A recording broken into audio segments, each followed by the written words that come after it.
네, 오늘은 미가서 6장 말씀입니다.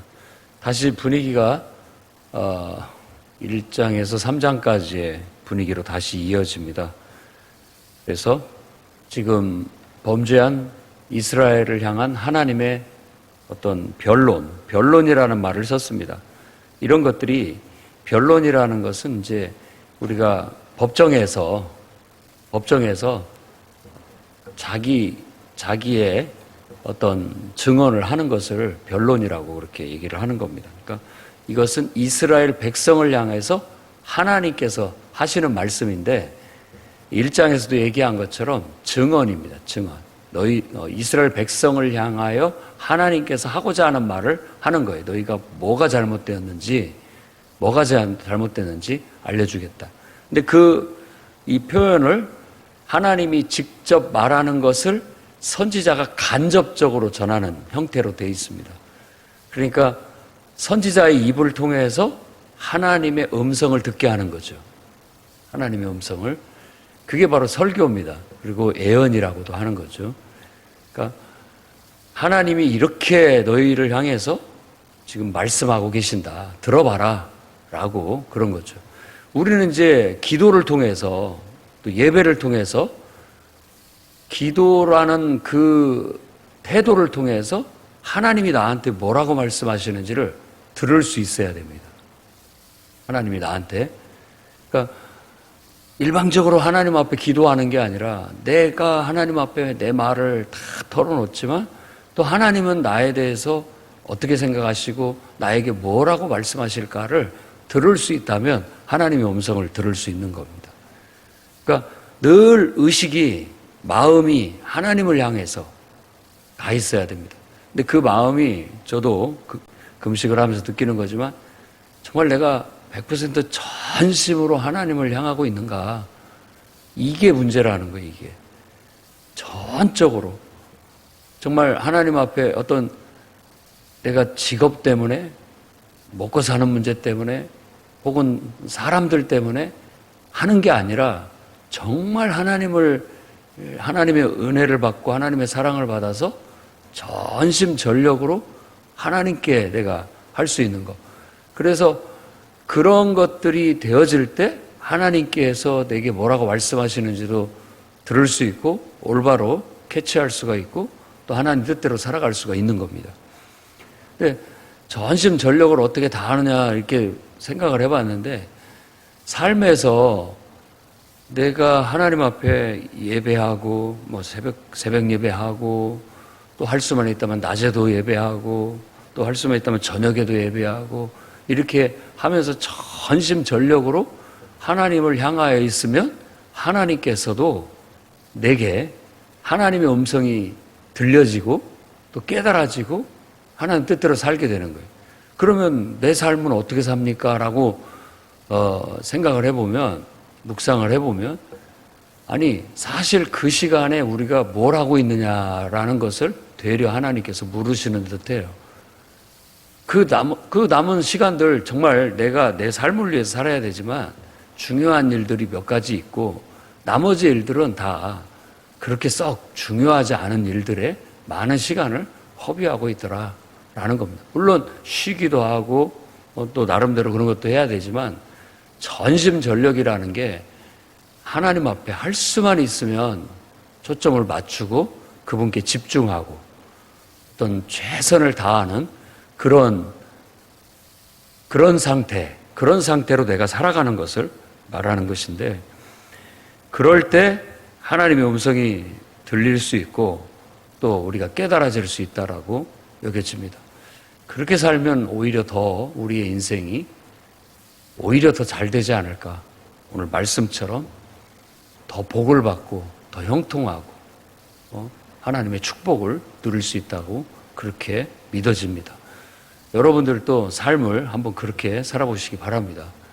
전심전력으로 새벽부터 누가 시켜서도 아니고 어거지로도 아니고 때로는 억지로도 할 수 있겠지만 정말 하나님 앞에 최선을 다하기 위해서 먼저 하나님 앞에 나아가서 준비하고 예배하고 전심전력으로 예배하고 그 상태 그 마음으로 내게 중요한 중요한 일들을 처리하고 해야 할 일들을 하고 또 짬이 나면 또 하나님 앞에 기도하고 찬송하고 찬송이 입에 붙고 말씀이 입에 붙고 정말 하나님에 대한 내 마음이 어떤 하나님을 위해서 내가 산다. 그러니까 직장 생활이나 내 사업이 잘 되기 위해서 하나님을 섬기는 것이 아니라 하나님을 섬기기 위해서 직장을 다니고 하나님을 예배하기 위해서 사업을 하고 하나님을 예배하기 위해서 다른 일들을 내가 한다.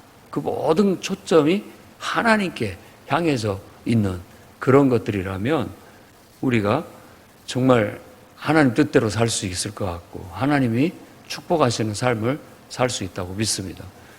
저나 여러분이나 그런 믿음으로 살면서 하나님이 어떻게 내게 축복하시고 어떻게 내 길을 인도하시고 어떻게 모든 것들을 하나님이 복으로 바꾸시는지를 경험할 수 있기를 바랍니다. 그냥 우리가 뭐 건강을 위해서 자기 수양을 위해서 좀 새벽 예배 나온 거 아니잖아요. 그런 거라면 세상에서도 할 것이 많습니다. 그러나 우리가 지금 하나님 앞에 하나님을 예배하러 왔잖아요. 예배하러. 내가 내 예배라는 것은 내 자신을 하나님 앞에 드리는 시간인 거예요. 드리는 훈련이고 완전히 나를 100% 하나님 앞에 드림으로써 하나님의 도구로서 쓰여지고 하나님의 도구로서의 삶을 살겠다. 아니 주님의 몸으로서의 삶을 살겠다라는 헌신의 연단의 어떤 훈련의 시간이 예배의 시간인 거예요. 그래서 구약의 희생번제는 그래 짐승을 잡아 죽이는 거예요. 내가 곧 잡아서 나를 죽여 하나님께 바치는 하나도 남김없이 태워서 하나님께 바치는 그게 예배였습니다. 근데 지금은 이제 영적 예배, 신령한 영적 예배인데 그것은 예수 그리스도 안에서 나 자신을 완전히 십자가에 못 박아 나를 죽여 하나님께 드림으로써 내가 없어진다는 것이 아니라 내가 하나님에 의해서 쓰여지는 하나님에 의해서 다스려지는 그런 삶을 살겠다라는 헌신의 고백이고 바로 그런 훈련의 시간이고 하나님 앞에 고백하는 그런 시간이라고 할 수 있는 겁니다. 그래서 새벽부터 잠들기 전까지 전심전력으로 하나님을 향하시기를 바랍니다. 지금 하나님이 이스라엘 백성을 향해서 하고자 하시는 말씀도 그런 말입니다. 그 말을 하고 싶은 겁니다. 내가 무슨 일로 너를 괴롭게 하였는지 너희들 한번 말해봐라. 증언하라. 내가 왜 너희들을 괴롭게 하는지, 왜 어려움을 주고, 왜 고통을 주고 환난을 주는지 한번 너희들 생각이 있으면 말해봐라 라고 말하는 겁니다. 그러면서 말을 해라는 얘기가 아니라 입이 있으면 말해봐라. 뭐 할 말이 있겠느냐라는 뜻이고 하나님께서 계속해서 변론하시기를 내가 출애굽에서부터 너희를 끌어냈다. 그래서 모세를 통해 아론을 통해 미리암을 통해 너희들한테 얼마나 많은 도움을 줬느냐라는 이야기를 합니다. 그리고 발락과 발람의 얘기를 언급을 해요. 그 시딤에서 있었던 일입니다. 시딤이라고 하는 곳에서. 그래서 시딤과 길갈까지 내가 어떻게 너희를 인도했는지를 너희가 안다면 나를 공의롭다고 말할 수밖에 없을 것이다. 내가 너희들한테 얼마나 공의롭게 대했는지에 대해서 알 것이다. 그러니까 출애굽부터 광야의 일정을 거쳐서 가나안 땅, 길갈이면 이제 가나안 땅 들어가서 거기서 할례를 행한 곳이니까 가나안을 도하해서 그때까지 내가 어떻게 너희를 인도했느냐. 모세를 통해 역사하고 아론을 통해 역사하고 미리암을 통해서 역사했다라는 여러 가지 출애굽에 하나님께서 그들을 먹이시고 입히시고 돌보시고 인도하신 것에 대한 회상. 그런데 시딤에서 발락이라는 모압 왕이 발람이라는 어찌 보면 거짓 선지자죠. 이 발람이라는 뜻 자체가 탐식가라는 뜻입니다. 그러니까 탐욕스러운 거짓 예언자를 통해서 이스라엘을 3번 저주하게끔 돈을 주고 부탁을 했는데 이 발람이 결국은 하나님의 저지를 받아서 저주가 아니라 이스라엘을 축복하게 했다는 거예요. 이게 하나님의 역사가 아니고 뭐냐. 내가 너희들한테 못한 게 뭐가 있느냐. 공의롭게 행한 것을 얘기하는 거죠. 마치 부모 입장이라면 자식을 데려다 놓고 얘기하는 거예요. 자, 내가 너한테 왜 나쁘게 말하고 너를 왜 꾸중하고 매질을 했는지 한번 말해봐라. 내가 너를 태어나면서부터 지금까지 어떻게 대했느냐. 바로 그와 같은 말을 하고 있는 거예요. 네가 잘못된 길로 가고 있을 때 내가 어떻게 너를 했느냐. 그런 모든 것들에 대한 회상, 내가 너를 향해서 나는 바르게 행했다. 내가 할 도리를 다 했다라고 말하는 것과 같은 것입니다. 하나님은 우리를 향해서 우리가 잘못된 길로 가고 있을 때 우리를 바로잡기 위해서 정말 온갖 방법을 다 쓰시는데 그 중에 한 방법이 우리를 정말 괴롭게 하거나 고통스럽게 하는 매질, 그것도 하신다. 이건 매질은 상징적인 의미입니다. 그와 같은 어려움과 환난도 우리에게 주신다라고 말하는 거예요. 그것을 갖다가 하나님 앞에 우리가 선하지 못하시다, 사랑이 없으시다, 공의가 없으시다 말할 수 있겠느냐. 오히려 그것이 하나님의 사랑이고 그게 하나님의 선하심이고 그것이야말로 하나님의 공의로우심이 아니냐라고 변론을 하고 있는 거예요. 그래서 그런 매질을 당할 때 하나님 앞에 우리가 하나님을 향한 절대 신뢰 그리고 긍정 그리고 순종의 태도를 변개하면 안 됩니다. 똑같은 마음으로 왜? 그분은 나보다 크시고 그분은 나보다 선하시고 그분은 나보다 더 사랑이 많으시고 그분은 나보다 더 오르신 분이에요. 그런 분이 나한테 그럴 리가 없다. 믿고 긍정적으로 바라보고 순종하고 나아가는 게 우리의 본분이라는 걸 지금 변론하고 계시는 겁니다. 자, 너희들 말이 우리가 하나님 앞에 무엇을 가지고 나아갈까라고 그렇게 말한다는 겁니다. 그러면 높으신 하나님 앞에 나아가서 내가 번제물로 1년 된 송아지를 가지고 나아갈까? 혹은 이렇게 천천의 순양, 만만의 강물 같은 그 짐승의 기름 가져온들 내가 그거 기뻐하겠느냐? 그거 기뻐하겠느냐? 자식이 용돈이라고 갖다 주면 그 돈을 기뻐하겠느냐? 용돈이 뭐 얼마가 됐든지. 아니다. 그 마음이죠. 그 마음과 태도. 그걸 더 귀하게 여기듯이 지금 이런 말을 통해서 너희가 뭘 가지고 나 앞에 나오려고 하는데 사실 그것보다도 설령 네 맏아들을 나를 위해서 바치고 또 네 몸을 나를 위해서 바친다 할지라도 사람아, 주께서 원하시는 것은 다른 게 아니다. 정말 본질을 얘기하고 있는 것, 진심을 얘기하는 것. 내게 구하는 것은 오직 정의를 행하고 인자를 사랑하며 겸손하게 내 하나님과 함께 행하는 것, 이것이다. 바로 그걸 말하는 거예요.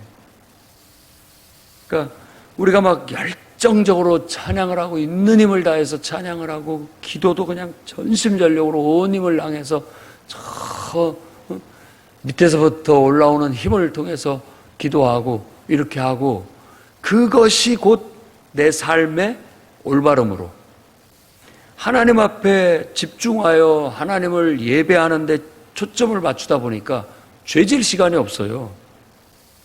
죄질 시간도 없고 엉뚱한 짓 할 시간도 없고 그저 딱 필요한 중요한 거 몇 가지만 하면서 하나님을 섬기면서 살아갈 수 있어요. 어찌 보면 우리가 막 다양한 것들을 하면서 죄 짓고 살면 행복할 것 같지만 오히려 단순한 삶이 더 행복한 거예요. 몇몇 가지 중요한 것이 있고 그건 빼뜨려서는 안 될 중요한 것들이 있고 나머지 것들은 다 해도 그만 안 해도 그만인 것들이 대부분인 경우가 많습니다. 그런데 뭐 희생 제물을 드리고 예물을 드리고 번제를 드리고 예배를 드리는데, 그러고 난 다음에 끝. 그것이 삶으로 이어지지 않은, 삶의 예배로 이어지지 않는다면 하나님께서 그거 별 의미 없게 보신다라는 겁니다. 설령 뭐 자식을 바치고 네 몸을 바친다 할지라도 하나님을 믿는 믿음 안에서 하나님 뜻대로 바르게 정의를, 하나님의 정의를 말하는 겁니다. 이건 사회 정의도 아니고 사회 법에 대한 준수라는 그런 낮은 개념이 아니라 하나님께서 옳게 여기시는 정의를 말하는 거예요. 하나님의 뜻대로 행하고, 인자도 하나님의 사랑을 말하는 거예요. 하나님의 변함없는 그 사랑, 하나님의 그 사랑을 내가 사랑하고 그 사랑을 사랑한다는 것은 예수님께서 하나님의 인자를 사랑하셔서 양을 위하여 자기 목숨을 내놓은 것처럼 우리가 그 사랑으로서 내게 주어진 사명인 가족을 돌보고, 또 내게 주어진 사명인 직장을 돌보고, 내게 주어진 사명인 사업체를 돌보고, 내게 주어진 사람들을 돌보고, 내게 주어진 몸된 교회를 돌보고 섬기고, 이렇게 살아가는 것, 그게 바로 인자를 사랑하는 겁니다. 하나님의 사랑을 내가 듬뿍 받아서 그분을 사랑하니까 그 사랑을 나는 어떻게 보답을 하느냐라는 것이 뭐냐면, 결국은 하나님께서 내게 맡겨주신 일들이나 맡겨주신 사람들을 하나님의 사랑으로 품고 섬기는 것, 그게 하나님에 대한 사랑의 표현이라고 예수님께서 요한복음 10장에 가르쳐 주신 거예요. 겸손하게 내 하나님과 함께 행하는 것. 겸손이라는 건 늘 깨닫습니다마는 내가 한 것이 아니에요. 그럼에도 불구하고 내가 자식까지 바쳤고 내 몸까지도 다 바쳤다 할지라도 내가 한 게 아닙니다. 그렇죠. 하나님께서 내 안에서 나를 통해서 하시게 하셨다라는 게 겸손하게 하나님과 동행하는 그런 믿음의 태도예요. 이게 하나님을 향한 온전한 신뢰요, 긍정이요, 순종의 믿음의 자세로서 이 환난기에, 이 마지막 시대에 종말을 사는 성도들에게 요구되는 정금과 같은 신앙이에요. 그래서 이 시대에도 바벨론 포로기에 남은 자를 얘기하는 겁니다. 이사야도 얘기하고 지금 미가도 동시대 인물로서 똑같은 얘기를 하는 겁니다. 환난기에는 남은 자가 살아남는 거예요. 알곡신자라고 말할 수 있습니다. 정말 그런 믿음의 사람들만 그 환난을 견딜 수 있고 하나님의 도구로 세상에 빛을 드러내는, 하나님을 드러내는 도구로 쓰여질 수 있는 존재들이다라는 거예요. 그래서 앞으로도 더 예수 믿기가 어려워지는 세상이 되거나 또 예배드리기 더 어려운 환경이 될수록 남은 자만 남게 될 겁니다. 알곡들만 연단을 받고 걸러지고 그들을 통해서 하나님의 살아계심이 나타나고 하나님의 역사를 이루고 하나님의 뜻을 이루어 가시려고 하나님은 말씀하시는 거고, 이게 원리예요. 영적 원리. 꼭 7절, 8절 말씀처럼 여러분들이 정말 하나님께서 무엇을 원하시는지를 깨닫고 하나님 앞에서 정의를, 하나님 바르게 행하고 인자를 사랑하고 겸손하게 내 하나님과 함께 행하시기를 바랍니다. 그 다음에 9절에서부터 이제 나머지 16절까지 두 번째 변론이라고 할 수 있습니다. 여호와의 외침이라고 말하고 있어요. 여호와께서 성읍을 향하여 외쳤다라고 말하는데 그 성읍은 바로 예루살렘이라고 할 수 있겠습니다. 예루살렘 하면 상징적으로 하나님의 백성을 말하는 거예요. 하나님을 섬기는 예배하는 자들을 향해서 외친다라는 뜻입니다. 주된 외침은 뭐냐? 너희들을 위해서 매가 예비되었다. 매, 채찍이 예비되었다. 악인의 집에 불의한 재물, 또 축소시킨 에바. 에바는 것은 이렇게 되같이 곡물이라든지 이걸 되는, 재는 그런 도구를 말합니다. 거짓 저울, 그리고 불의한 저울. 이런 것들이 가득하다. 그러니 이런 것들을 보고 내가 가만히 있을 수 있겠느냐? 매가 예비됐다라고 얘기합니다. 자, 부자들은 강포하고 거짓으로 속여서 취하고 있다라는 겁니다. 그러니까 이런 하나님의 뜻에 하나님 앞에 하나님을 전심으로 사랑하고 하나님의 인자를 사랑하는 사람이라면 이렇게 행할 수 없는 이런 온갖 거짓과 불의한 것들이 너희 안에 가득하다. 내가 이 모든 문제를 해결하기 위해서 매를 들겠다라고 지금 외치고 계시는 겁니다. 그래서 내가 너를 황폐케 하겠다. 자, 14절에서 15절 말씀은 우리가 깊이 묵상을 해봐야 할 문제입니다. 먹어도 배부르지 못하며 감추어도 보존되지 못하며 보존된 것도 칼에 붙일 것이고 씨를 뿌려도 추수하지 못할 것이고 감람나무도 또 포도주 틀도 다 아무리 밟아도 기름도 포도도 얻지 못하고 바르지도 못하고 마시지도 못할 것이다 라고 그렇게 얘기합니다. 아무리 우리가 수고해도 다 헛되다는 거예요. 소용없다. 이게 경험해본 사람은 압니다. 하나님께서 내게 매를 드셨구나. 아무리 하려고 해도 길이 막히고 또 해도 결국은 내 차지가 안 되고 내게 돌아오지가 않습니다. 왜 그러느냐? 하나님이 사랑하시기 때문에 그래요. 그 사람을. 하나님이 그 사람을 사랑하시기 때문에. 왜? 그걸 통해서 지금 우리에게 뭔가를 깨우치시려고 하기 때문에 그것보다도 더 소중한 것을 우리가 얻기를 바라는 하나님의 마음인 것이죠. 여러분들이 스승이든 부모든 다 그럴 거예요. 이 사람이 깨달을 수만 있다면, 이렇게 해서라도 깨닫고 바로 설 수만 있다면 그 이상도 하겠다라는 그런 사랑의 마음인 거죠.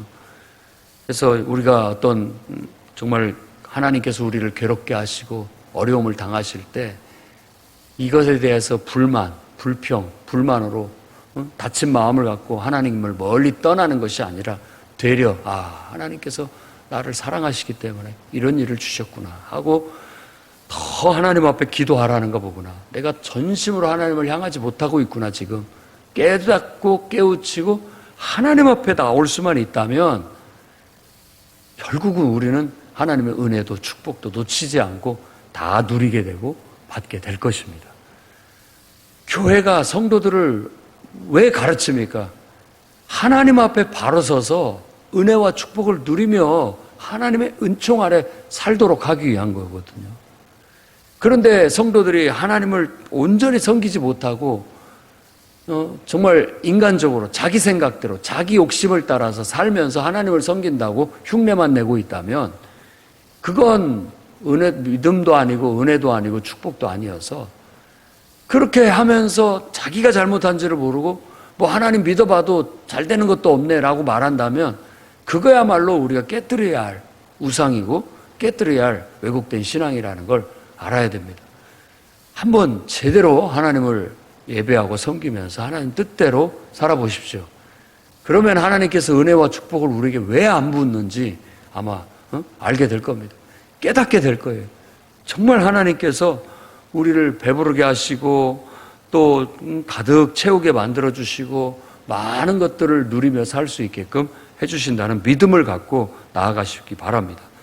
그들을 지적할 때 오므리의 율례와 아합의 집의 예법을 지켰다라고 말합니다. 오므리는 시므리라는 왕을 죽이고 자신이 왕이 돼서 오므리 왕조가 세워지게 된 겁니다. 시므리가 나라를 잘못되이 통치한다라고 생각했기 때문에 그는 그를 처단하고 자기가 통치하면 더 잘할 수 있다라고 자기가 왕이 된 거예요. 그런데 성경의 평가는 더 나쁜 방향으로 갔다. 요즘 통치자들이 다 마찬가지일 수 있습니다. 전임자를 욕하고 비난하면서 자기가 하면 더 잘할 것 같이 얘기하지만 자기도 해보면 그 비슷하거나 아니면 더 못하거나 더 잘하기가 쉽지 않아요. 정말로 우리는 그걸 위해서 기도해야 되겠고 정말 지지하고 기도하며 도움을 줘야 되겠지만 사람들이 스스로가 준비되어져 있고 스스로가 하나님 앞에 기도하면서 바르게 하려고 노력하지 않는다면 그 주변의 보좌관들이나 또 주변의 인물들의 숲에 쌓여서 볼 것을 못 보고 제대로 판단할 걸 제대로 판단 못하고 결국 휩쓸려 가게 되니까 똑같다. 그 사람이나 사람만 바뀌었지 똑같다. 그리고 더 나빠졌다라고 평가를 듣게 되는데 이 오므리에 대한 평가가 바로 그런 평가입니다. 더 나쁜 길로 가게 됐다라는 거예요. 거기다가 오므리의 아들이 아합 왕이에요. 아합 왕은 한술 더 떴다라는 걸 얘기하고 있는 겁니다. 더욱 극단적으로 나아가서 나라를 완전히 우상 집단으로 만들어버렸다. 그래서 이스라엘의 정체성이 가장 흔들린 때가 바로 이 오므리 왕조의 아합 왕 때예요. 경제적으로는 부했고 하나님이 여러 가지 여건과 상황을 좋게 해주셨음에도 불구하고 그럴 때 가장 하나님을 멀리하고 악을 행하고 우상을 섬기던 때가 바로 그 시대였다라는 거예요. 대한민국이 지금같이 이렇게 경제적인 부를 이루고 잘 살 때가 역사 이래로 없었다고 하죠. 정말 이 모든 성과에는 달리 본다 할지라도 우리 기독교인의 시각으로 하나님의 뜻으로 본다면 정말 이 나라에 복음이 들어오고 이 나라에 하나님 말씀이 들어오고부터 이 나라가 하나님 믿는 사람들의 눈물 어린 기도가 있었기에 이와 같은 축복이 있었다고 믿습니다. 그런데 처음 사랑을 버리고 우리가 이제 부를 누리면서 이제 좀 살만해졌다고 예배드리기를 등한히 하고 하나님 앞에 기도하고 하나님을 중심으로 철저히 이제 하나님의 영광을 위해 살아야 되겠다라는 마음이 희지부지해지고 오히려 이제 먹고 살만해졌으니까 여가 생활도 좀 하고 놀러도 좀 다니고 이것도 하고 저것도 하겠다. 이런 것들을 중심을 잡지 못하고 균형을 잡지 못하고 했다가는 결국 우리도 이 꼴이 되게 됩니다. 더 나빠지게 되고 자꾸 우리 안에 거짓이 들어오고 불의가 들어오고 왜곡된 신앙이 들어와서 우리의 신앙이 어느 순간 정말 가라지처럼 쭉정이처럼 알맹이는 쏙 빠져버리고 겉모양만 남아있는 신앙으로 전락할 수 있다는 걸 기억해야 됩니다. 그래서 너희가 이와 같이 더욱더 상황이 나빠지고 바알 숭배가 만연하고 바로 이세벨이 바로 아합 왕의 부인이 아닙니까? 정말 바알 숭배자의 국가에서 그 딸을 데리고 왔으니 오죽했겠습니까? 결국 예후를 일으켜서 그들을 다 처단합니다. 오므리 왕조의 자식들 70명 아들들 다 죽이고 전부 죽입니다. 그렇게 했지만 결국 예후도 하나님 앞에 바로 서지 못하고 망조로 계속 나라가 흘러가게 되었다라는 걸 얘기하면서 그들의 전통을 모두가 따르고 있으니 결국은 황폐되고 너희가 조석거리가 되고 내 백성의 수욕을 너희가 당할 것이다. 하나님 백성으로서 정말 부끄러움을 당하게 될 것이다. 우리가 하나님 앞에 바로 서지 못하면 이 시대에 정말 믿음으로 똑바로 서지 못하게 된다면 교회는 계속 세상에 욕을 먹어도 할 말이 없을 거예요. 우리가 똑바로 하나님 말씀대로 복음대로 살면서 욕을 먹는 것은 하나님께 영광이 되겠지만 하나님을 믿는 사람으로서 하나님 뜻대로 행하지 못하고 복음의 원리대로 살지 못하면서 오히려 세상 사람들한테 욕을 먹는다면 수치밖에 뭐가 되겠습니까? 수치예요. 결국 교회는 가라지가 돼버려서 유럽 교회처럼 텅텅 비게 되고 그냥 하나의 역사적인 그 유적지로 남아버려서 어떤 데는 카페로 변하고 술집으로 변하고 공연장으로 변해버리는 그런 일들이 오게 될지도 모릅니다.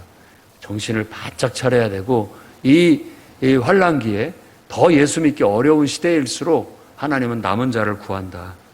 그래서 더욱더 전심전력으로 하나님을 향하는 자를 찾으셔서 하나님은 그들을 통해서 일하시고 역사하신다라는 깨달음을 갖고 오늘 저와 여러분은 8절 말씀처럼 전심으로 하나님을 추구하는 그런 믿음의 사람들이 다 되시기를 주의 이름으로 축원합니다. 기도하겠습니다. 거룩하신 주님, 늘 기도 가운데 깨어 하나님의 음성을 들을 수 있을 만큼 우리의 마음이 전심으로 하나님을 향하게 해 주옵소서.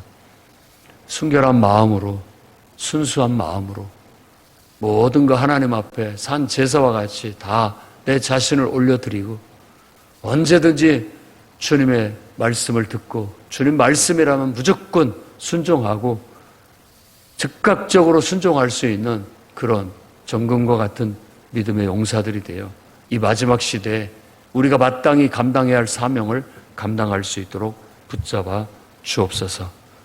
참으로 진정으로 예배하는 예배자들이 이 교회에 많아지게 해주시옵고 예배를 사모하고 기다리며 정말 그 은혜 받기 위하여 앞자리에 나아갈 수 있는 그런 은혜가 있게 해 주시옵소서. 이것이 진정으로 하나님을 예배하는 참 예배자가 모이는 곳이 되게 해주시고 참으로 하나님을 섬기며 순종하고 참으로 하나님을 위해서 말씀을 전파하며 선포하며 복음을 전하는 이 시대의 참교회가 될 수 있도록 참 성도들이 될 수 있도록 역사하여 주시옵소서. 예수님의 귀하신 이름으로 기도드립니다. 아멘.